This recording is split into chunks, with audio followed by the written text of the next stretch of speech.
bayan natin. Thank you, sir. Thank you, ma'am. 30. Thank you. Thank you, sir. Thank you. Hi, ma'am. Thank you. 230. Para Princess.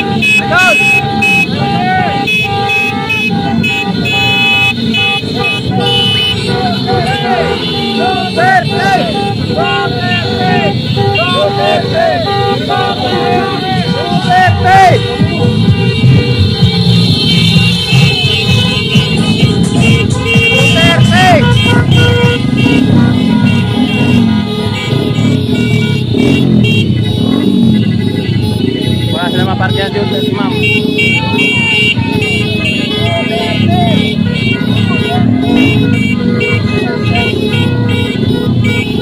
maparkingan. Ma'am, ma'am. Ada rapi rawa. Okay, ma'am.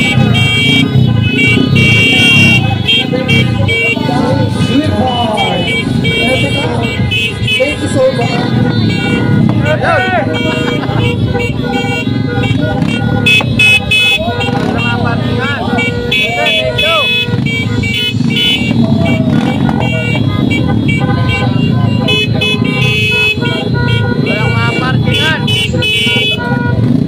Gusto kong manalo at itong tao na ito malaking tulong sa bayan natin. Thank you, sir. Thank you, ma'am. 30.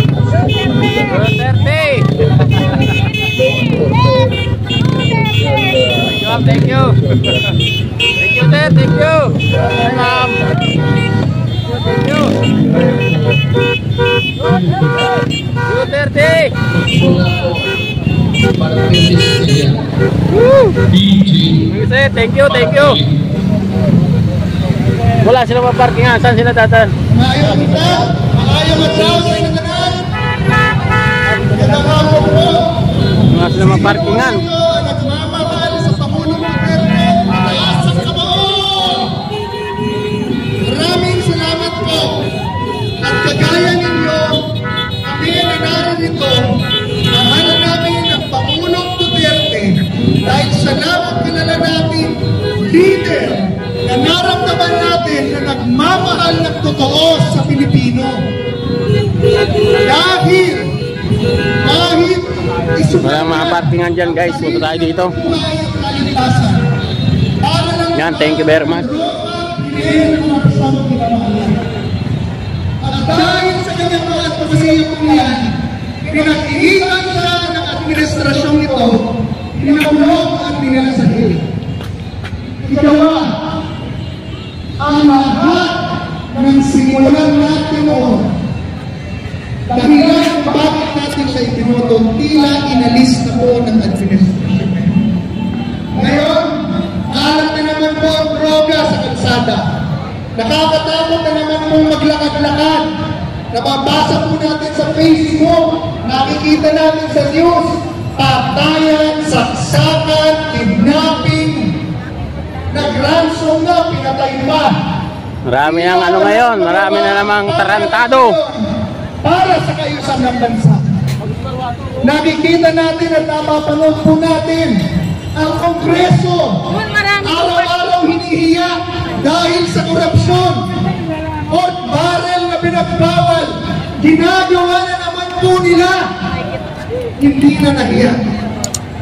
Yan po ang dahilan kung bakit kami bumabalik sa gobyerno. Ang PG Party List o ang Bisaya Youth Party List. Sino rito ang mga Bisaya? Taas ang kamay. Ang mga Bisaya. Pag tayo po ay nanalo, ibabalik natin ang laban kontra droga at korupsyon sa gobyerno. Yang mga pulis, mayor, chairman, gobernador na hindi gagawin ang kanilang trabaho, linisin ang droga at ang kriminalidad sa kanilang lansangan, pakakasuhan, maiimbestigahan at matatanggal natin sa pwesto. At doon po sa Kongreso kung saan nagmumula ang lahat ng mga problema at chismis ngayon, ibubulgar at lalabanan natin sila. At kung hindi sila makikinig sa atin, sasabihin ni BG sa Pilipino ang kanilang ginagawa para sa susunod na eleksyon, hindi na natin sila ibubuo. Mga kapatid, yan lang po ang dahilan kung bakit kami narito. Kung bakit narito si BG.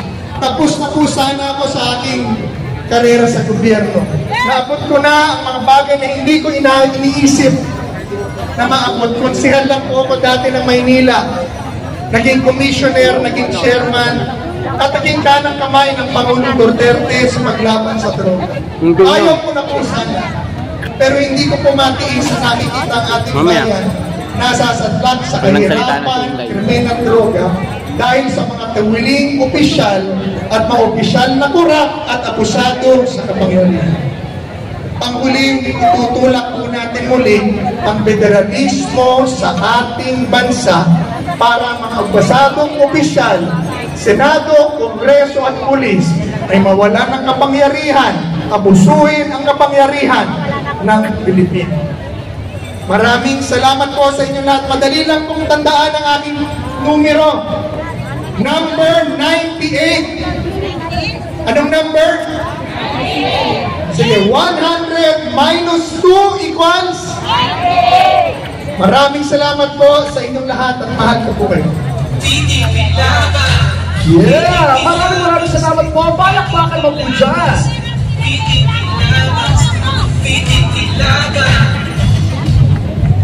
Ay, parang asarap ng kagat nyo, tita. Bakit? Hindi, asarap ng kagat eh. At kumakain na siya ng hopi. Ang sarap ng kopya, no? Oo, masarap yan kung pinabibigay nyo rin. Hindi, mas masarap yung balon.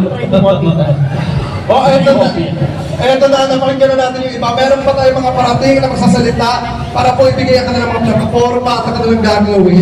Yes, oo. Napakinggan naman natin yung iba, di ba? Yes. Malinaw ang kanilang mga Oo. plataforma. Yes, kaya naman ito, tuloy-tuloy na natin to. Yes. Huwag na tayo magpapapigil pa. Tuloy-tuloy na Uy, po tayo. yan, bringing home Tatay Duterte. Yes. Tatay Duterte. Malasakit at bayanihan. Malasakit at bayanihan. Malasakit at bayanihan. Malasakit at bayanihan. Number 140 sa balota. Our next speaker is the first nominee of Malasakit at Bayanihan Party List. She's the former Assistant Secretary of the Office of the President during the time of PRRD.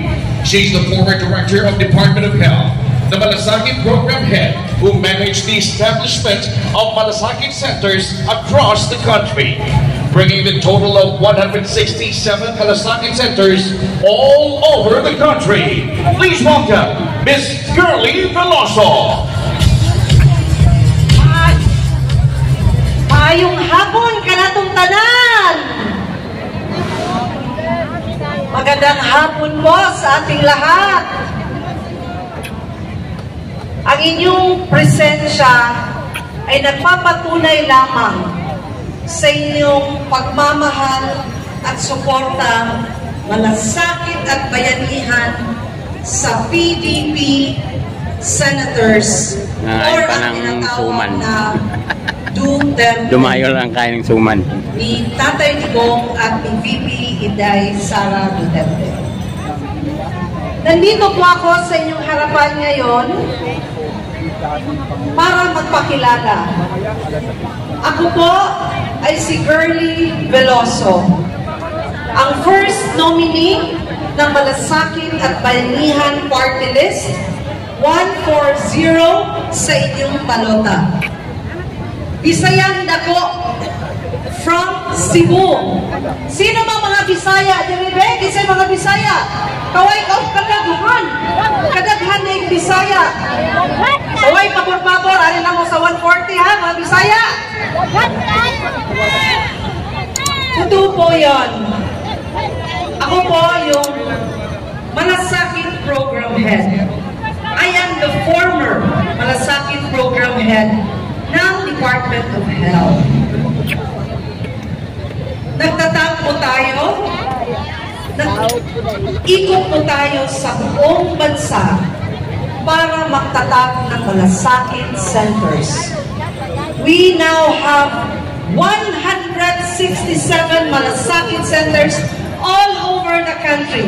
Sino dito ang nag-avail ng malasakit centers? Asang kamay! Ayun! From the very first malasakit center up to the present malasakit center, 167, andyan po ako sa likod ng no less than Mr. Malasakit, Senator Christopher Kuya Bongo at ng Department of Health. Sa pag-ikot-ikot ko po sa buong bansa, narinig ko, napakinggan ko, gibati na ko ang lahat ng mga hinaing pasasalamat ng bawat Pilipino. At dahil po doon, dahil ako naging first nominee ng Malasakit at Bayanihan Party List, tututukan din po natin ang mga hinaing ng mga solo parents, ang hinaing ng mga kababaihan, Walang signal pag ang hinaing ng mga inaapi, mga kabataan, lahat po yan, gagawa tayo ng batas para makatulong sa kanilang lahat. Idol po namin or inspirasyon po namin sa Malasakit at Bayanihan, si Senator Kuya Bongo. Dahil po, ang vision niya ay more servisyo. Pagbibigyan niyo po kami ng pagkakataon, ganoon din po ang gagawin namin sa Malasakit at Bayanihan. Sundin lang po namin ang batas. Gagawa lang po kami ng tama at maggawa ng mga batas para sa bawat Pilipino. Ito po gusto ko lang i-share sa lahat. While I am the former Malasakit Program Head, madaming tumatawag, madaming nag-events, para klaro lang din po once and for all. Kami lang makakapasok doon. Ang tanong nila sa akin, wala na bang Malasakit Center? Ako po, Mga vlogger lang. since I came from the Department of Health, sa pagkakaalam ko po, itong Malasakit Center ay patas na. 2019, itinatag ang patas na ito. Republic Act 11463 or the Malasakit Center Act. So sa pagkakaalam ko po, hindi po yan mawawala. At saka po, ang Department of Health, ang lead agency ng Malasakit Center natin. At nandiyan po ang 4 na ahensya para magtulong-tulong, para mabigyan kayo ng medical at financial assistance. Hindi na po ako magtagal. Marami akong gustong sabihin sa inyo, but we are only allowed few minutes. So again, maraming salamat sa inyong lahat. Huwag niyong kalimutan, 140 sa inyong padata, Malasakit at Bayanihan Party List. But before I will leave, I would like to call on 2 of our nominees. First nominee is Jane Amolot from Zamboanga. The second nominee is Tino Contreras from Cagayan. Magandang hapon po sa inyong lahat, Malasakit at Bayanihan Party List.